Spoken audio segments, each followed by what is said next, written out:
Guddu barrage जे हवाले सां मांखे आगाह करे रहिया आहियूं त पंजाब में बरसातुनि बाद सिंधु दरिया जे पाणी वहिकरण में वाध जो सिलसिलो जारी आहे। गुड्डू बैराज वटि पाणी जो मथां वहिकरो 2,59,948 क्यूसेक रिकॉर्ड कयो वियो। हेठां वहिकरो 2,30,299 क्यूसेक रिकॉर्ड कयो वियो। अहम ख़बर खां मांखे आगाह करे रहिया आहियूं त पंजाब में बरसातुनि बाद सिंधु दरिया जे पाणी वहिकरण में वाध जो सिलसिलो जारी आहे। गुड्डू बैराज वटि पाणी जो मथां वहिकरो 2,59,948 क्यूसेक रिकॉर्ड कयो वियो। हेठां वहिकरो 2,30,299 क्यूसेक रिकॉर्ड कयो वियो।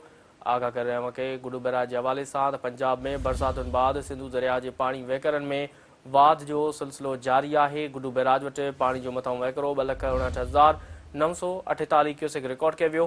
हेठां वहिकरो 2,30,299 क्यूसेक रिकॉर्ड कयो वियो आहे।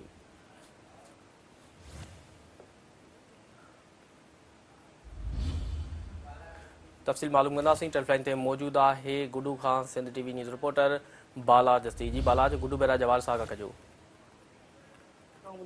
KPK में ताज़ी सूरत बाद पंजाब में बरसातुनि बाद सिंधु दरिया जे पाणी वहिकरण में लाॻीतो वाध जो सिलसिलो जारी आहे। छाकाणि जेको पाणी पंजाब ऐं KPK मां अचे पियो, इनखे ॿियो किथे बि रस्तो कोन्हे, उनखे ई सिंधु दरिया में छोड़ करणो आहे। ऐं उन छोड़ जे करे हिन सिंधु दरिया जे पाणी वहिकरण में जेको लाथ जो सिलसिलो लाॻीतो हले पियो, हाणे बाद जो सिलसिलो शुरू थी वियो आहे। गुड्डू बैराज पाणी जो मथां वहिकरो 2,59,948 क्यूसेक, हेठां वहिकरो 2,30,299 क्यूसेक रिकॉर्ड कयो वियो आहे।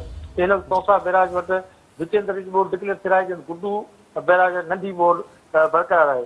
जिला पक्षाती अमलदार जो चवणु आहे त KPK पंजाब में जेको पाणी जा वहिकरा अचनि पिया, इहे हिकु हफ़्ते अंदरि गुड्डू बैराज पहुचणा वॾे बोर्ड जो इम्कान ज़ाहिर कयो वियो आहे। जी ठीकु आहे बाला, तफ़सील ॾियण लाइ वॾी महिरबानी।